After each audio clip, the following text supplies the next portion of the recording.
Welcome to Clued in Mystery. I'm Sarah. And I'm Brooke, and we both love mystery. Before we get started today, I have another podcast I'd like to recommend to our mystery-loving listeners. It's called Mystery Rats Maze Podcast by Kings River Life. Their episodes consist of mystery short stories and first chapters of mystery novels read and brought to life by professional narrators and actors.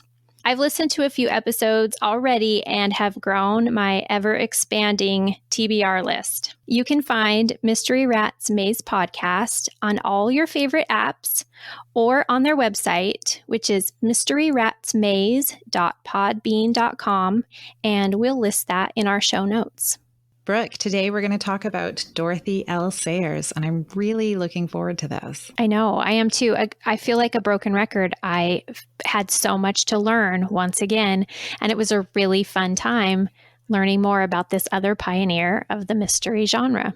And I feel like I could have spent even longer learning about her. There just seems to be so much to her, and I feel like, we'll talk about her, but as with Christie and Doyle, we're really just going to scratch the surface of her personality and her writing, I think. But let's get started. For sure. Dorothy Lee Sayers was an only child born in 1893 in Oxford, England. She attended a boarding school in Salisbury and went on to graduate in 1915 with first-class honors from Somerville College, Oxford University, where she studied modern languages and medieval literature. Although at the time she finished, women weren't granted degrees, she was awarded one a few years later when the university changed its policy. In 1916, Blackwell Publishing published Sayers' first book of poetry and would go on to publish another in 1918. She actually ended up working for Blackwell for a period of time. In addition to her experience in publishing, she also worked in advertising and is credited with famous campaigns for Guinness Beer and Coleman Mustard. And it was during this time that Whose Body was published, which is the first of 14 novels and stories featuring Lord Peter Wimsey as a sleuth. When she finished the Wimsey series, she turned to writing plays and writing works with more religious theme, including translating Dante, which was a passion for her and what she considered to actually be her best work. In total, she published 16 novels, 10 plays, 6 translations, and 24 nonfiction works. Her father was a reverend in the Church of England, and I think it's that she grew up in religious circles that really influenced her writing religious works. I found reference to her being offered an honorary doctorate of divinity that she actually declined because, she didn't feel like she had enough to warrant that. In terms of her personal life, in 1926, she married a Scottish journalist, Captain Oswald Atherton Fleming. She actually had a son following a relationship with another man before her marriage to Fleming. And the boy was raised by her aunt and her cousin, which allowed her to play a role in the boy's life. She moved away from writing detective novels shortly before the start of the Second World War. And that's when that shift to her focus on Christian works and translations happened. And she's often associated with many literary figures, including the Inklings, which is a literary discussion group of Oxford academics that included J.R.R. Tolkien, C.S. Lewis, and others. Although she, from what I read, never actually attended any of their meetings. But she was a founding member of the Detection Club, which included several mystery writers, or is made exclusively out of mystery writers, and included Agatha Christie and G.K. Chesterton, who wrote the Father Brown series. She served as the club's third president from 1949 to 1957. And I was fascinated by this club. I think I'd heard of it before, but, they have this very elaborate initiation ceremony. They have to commit to the rules of fair play detection, and they would co-write stories. So I just can imagine this wonderful environment that they've created, and it still exists, right? Like it's invitation only. Oh, wow. I didn't know that. Yeah, to become a member. Yeah, it would be, I just can imagine these fascinating conversations that they must have had. But the set of fair play rules that they established, they're largely followed by today's mystery authors, right? They just really set some of those rules that we've talked about a little bit in some of our other episodes. The origin of those seems to be certainly formalized with the Detection Club. She was, I think, I read something about her, insisting on wearing trousers, which at the time would have been perhaps not super well accepted in terms of the fashion of the day. It would For have set sure. her apart as a very perhaps opinionated woman. Yeah. But she was, I think, passionate about mystery and passionate about writing. And we can talk a little bit more about that. Yeah. I think that she was a very confident and independent woman. Some of the things that I read was that she had a very outgoing kind of big personality and maybe was even a little bit hard to get along with. And I don't know if we would say that the same now or if it was just in that time period for a woman. She was very outgoing and very confident. And I was reading some things about her early life and found some things that I thought were similar to Agatha Christie, which was fun. They both taught themselves to read by the age of 4. And so, fascinating. Yeah. And they also had fairly large houses with lawns and grounds that they could explore. And I remembered that we talked about that with Agatha as well. Agatha had her imaginary friends, and I read that Dorothy, her only playmate was a cousin, Marguerite, who she saw intermittently. And so she entertained herself with 2 stuffed monkeys, one named Jacko and one named Jocko. One was good and one was evil. And a villainous rag doll that she called Frenchman. I just thought that was so cute. I love that. I know. It's great. That's wonderful. They have these storytelling minds, even as little girls. So that was really great.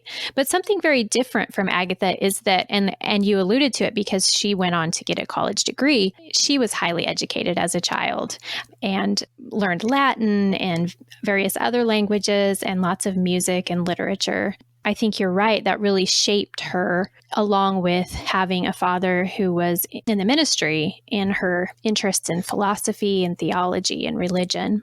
I think you see that influence of her education. Certainly in the whimsy stories that I read, there's quotes from literature at the beginning of each chapter.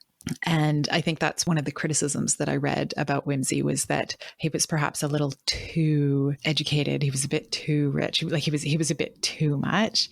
But I read a really interesting quote from her about him because she started writing those stories when she was, living on her own in London, working in an ad agency and didn't have a lot of money. And so essentially, she was talking about how he was her escape, right? And so if she was craving a nice meal, she would let Whimsy eat a nice meal. And she was kind of living vicariously through him. She gave him a really nice car because that was something that, she didn't have. He had this very lavish lifestyle that, she did not. Yeah. So the quote from Whimsy or about Whimsy was, "And at that time, I was particularly hard up. When I was dissatisfied with my single unfurnished room, I took a luxurious flat for him in Piccadilly. When my cheap rug got a hole in it, I ordered an Abusan carpet. When I had no money to pay my bus fare, I presented him with a Daimler 66 upholstered in a style of sober magnificence. And when I felt dull, I let him drive it." That's so fabulous. When I read that quote, it reminded me that as an author, you can create that world for yourself. Right. And for your characters and by extension, that world exists for your readers. And I thought that was really interesting. I thought the same thing. I thought, man, I need to make myself a very wealthy character in my series so that I can, that's a really fun thing to do. Or for instance, I am not very sporty. So I could make this, incredibly athletic person who, wins all the golf tournaments and live vicariously through her. Yeah, I had a very similar thought, and it was, I'm going to write a character who's very, very assertive. Yes. Oh, perfect. I love it. That was really interesting. And she loved mystery. And I read, it was the introduction to an anthology of crime writing. Yeah. Anyway, she wrote about writing, or sorry, not about writing, wrote about mysteries, really advocated for mystery authors to create fuller characters to engage their readers. Her concern was that if the mystery is just like a crossword puzzle, if it's one dimensional or not deep enough, then it won't engage readers. And so she really wanted characters that readers fell in love with. And I think as an author, that's really terrific advice, right? Yes.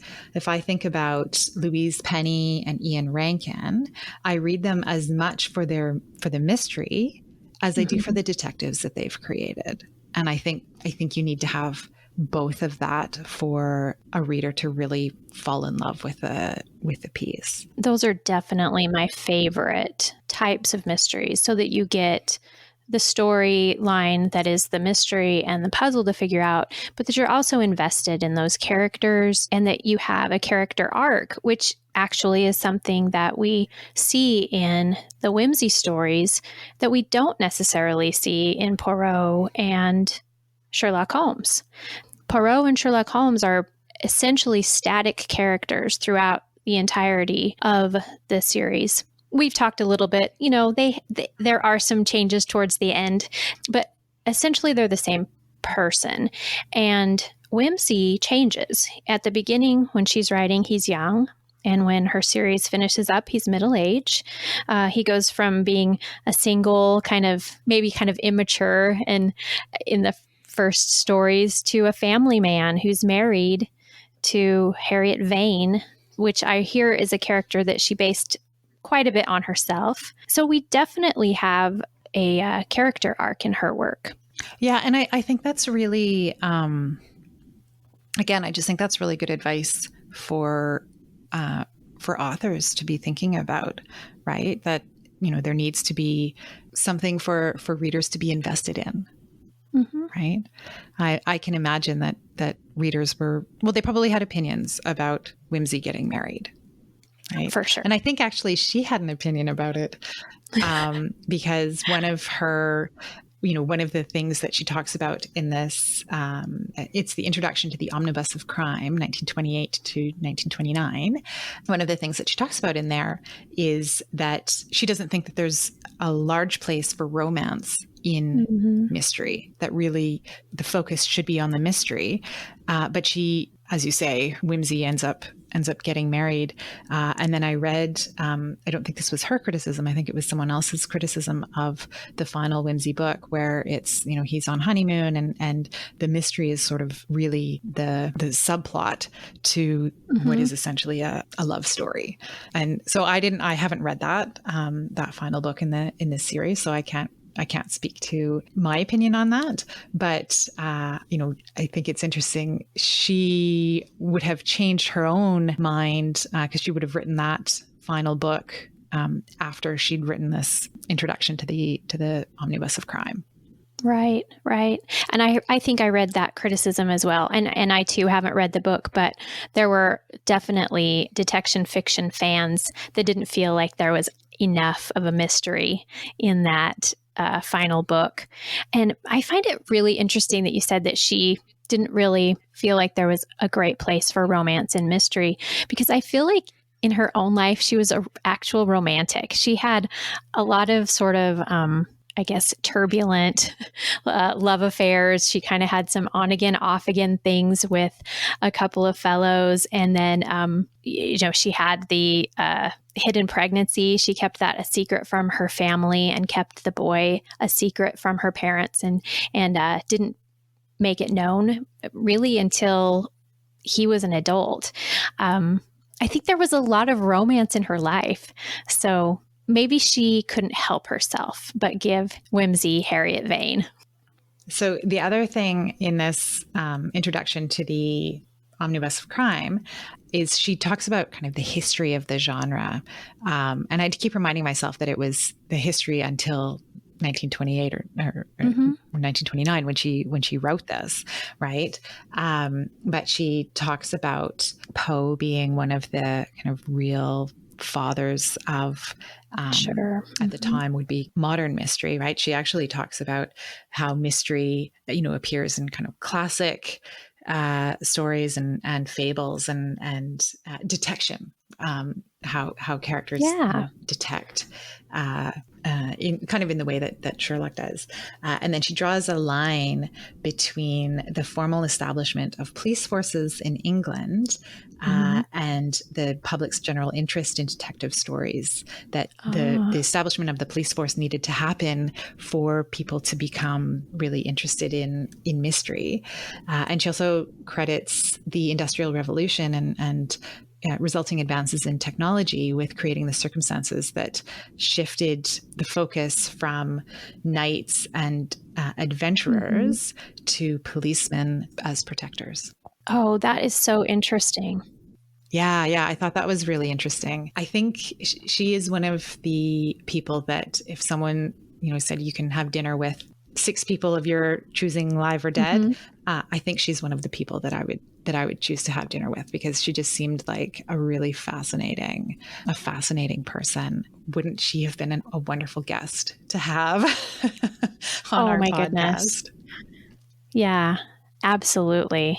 But she was concerned that detective mystery or detective fiction or mystery fiction would lose favor with audiences because of the risk that characters were drawn kind of too thin, and that what did she say? It was something like, after someone has read half a dozen stories by a certain author, the reader understands the author well enough to predict the solutions to their mysteries, and so would grow bored. And she certainly had, in the books that I've read, very interesting methods of death. Definitely. I guess that was her way, one of the ways that she wanted to capture audiences' interests. Definitely. So I was wondering about this. Remember when we talked with our interviewees, Sherry T. Mitchell and Chronicles of Crime, and we were talking about the idea that Agatha writes so simply, right? It's a very... there's simple stories to read and understand and enter into the genre. And then we also contrasted that and said, you know what, but Doyle, it wasn't simple, it's complex writing and this and that. So I was trying to put Sayers on that continuum.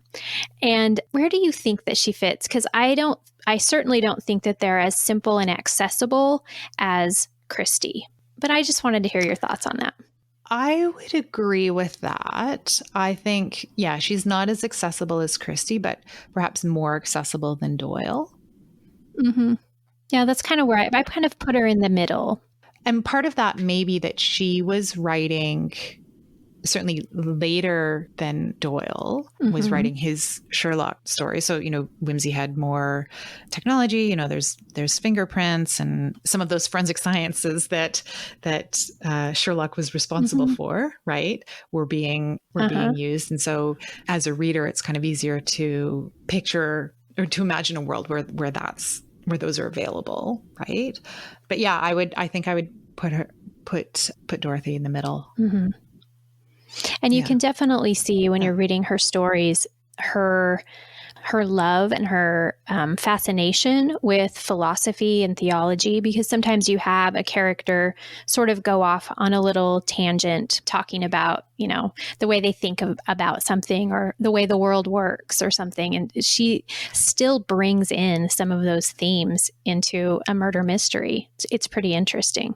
I really liked that about her work because it was in Unnatural Death, where there's this conversation essentially about assisted suicide or assisted death.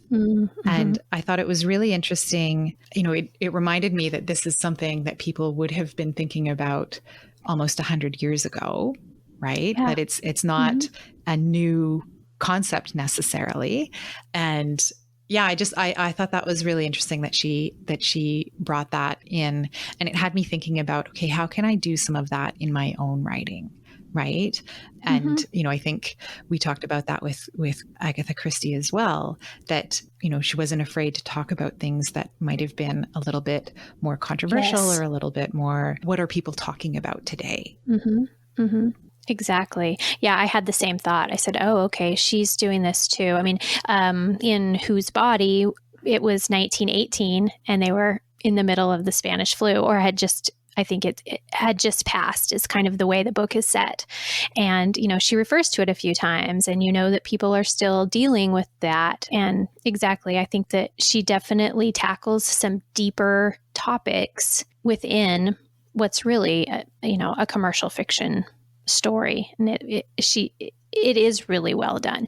But you do have to be, like, when we talked about being able to introduce someone to the genre, you could see why that wouldn't be something you'd hand a 10 or 12-year-old. It's a pretty dense read. Yes, I agree. I hadn't actually read any of her work until we decided we were going to talk about her. Yeah, same and I'd here. read, lots of Christie and lots of Doyle before that.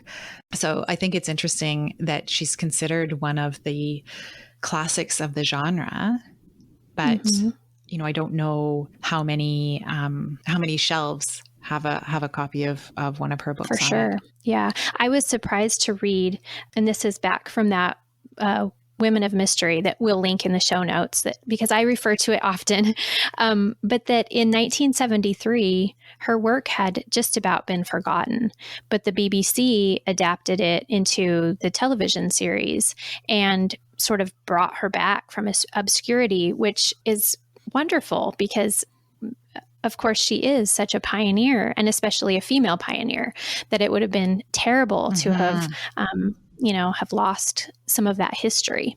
Yeah. Well, and she, in this introduction to the Omnibus of Crime, talks about other mystery writers, many of whom I had never come across before. And, wow. In reading how she talks about them, I thought, okay, these are some other people that I'd like to read more of. A.A. Milne, who wrote Winnie the Pooh, he was a member of the Detection Club because he wrote... I had no idea. I know, me neither. But he wrote one or two mysteries, and she talks about him in this piece. That's neat. I think that's interesting that obviously some authors who at the time were quite popular who have been all but forgotten. So, maybe that's another thing we can explore in a future episode, right? Talking about some of those forgotten mystery writers. Yes, definitely. And I think it also speaks to the popularity of the genre. You think about, even in this day and age, there'll be a trend of a genre. And so you'll have writers jump on the bandwagon. Not to say that it was simply for commercial reasons. I don't mean that. But I do think that maybe some of those authors were thinking, oh, well, hey, I want to try my hand at this. I thought it was cute in Whose Body she turns Sherlocking into a verb. So, Peter Wimsey is Sherlocking about, and like she throws that around and sort of pokes fun at the detective fiction a little bit. And I just loved that. That was so much fun. One time he says, no one does that unless they're in a murder mystery. It's just really fun. It's like, kind of like breaking that fourth wall or whatever. It was adorable. I loved it. I think it's interesting that in Sayers, she references Doyle, because I caught a couple of references to Sherlock as well. And I can't remember if she referenced Poirot or not. How fun. Yeah, like I think that she was certainly willing to reference other authors, and we talked about that with Vicky Delaney, right, in her stories. And they were friends, right, because they were all in the Detection Club together, so they were actually acquainted. Well, and that just speaks to the history of the supportive author community, right? That it's always been a supportive community. Oh yes, I love that. And that's kind of nice that continues. For sure. Yeah, I completely agree. That's really neat. Also, sort of like the playing with the detection fiction genre in her work, I found this funny quote by Peter Wimsey, which I feel like we've had a spin-off in contemporary mystery, because he says, I may be wrong. I hope I am, but I know I'm not. And it reminds me so much of the, you see the meme of Jessica Fletcher, and she says, I may be wrong, but frankly, I doubt it. I'm like, they just lifted that from Dorothy Sayers. Yeah, I was like, I have to go back and listen to that again. And then I wrote it down. I thought, that's perfect. Yeah, one of the things I think that I'm enjoying about doing this podcast is getting a deeper understanding of the history of mystery and kind of seeing those connections, that both through the connections of authors who were writing at the same time, but then also just seeing the threads of mystery and the threads of those connections as they're pulled through to modern day or people who are writing now. Yeah, it's very fun to see that and to learn more about the foundation of it all. Yeah, I really enjoy that part too. And it just makes me feel like there's so much more to learn. Every time we open up a subject, then we learn about new authors or new topics, and our list of episodes we want to do just keeps growing. So, well, and I'm really happy to say that we've had some great comments from people that are also enjoying the show. I'd like to just thank them and read some of our comments from listeners. Lori Lewis Ham from Mystery Rats Podcast says, I highly recommend Mark Aldridge's books on Agatha Christie. They answer some of the questions you brought up in the Christie episode. So I thought that was really great. And we're going to link to that book by Mark Aldridge. And then author J.C. Fuller says, great second episode. Interesting points. Bring on episode 3. So we'll just share some of these comments that we get, and please reach out and let us know what you all are thinking. Brooke, I think this was a really great conversation about Dorothy Sayers. I feel like we've both already said there's a lot more to learn about her, but maybe we've inspired some people who were unfamiliar with her detective fiction to give it a read. Thank you for joining us today on Clued in Mystery. I'm Brooke. And I'm Sarah, and we both love mystery. Clued in Mystery is produced by Brooke Peterson and Sarah M. Stephen. Music is by Shane Ivers at silvermansound.com. Visit us online at cluedinmystery.com or social media at Clued in Mystery. If you liked what you heard, please consider subscribing, leaving a review, or telling your friends.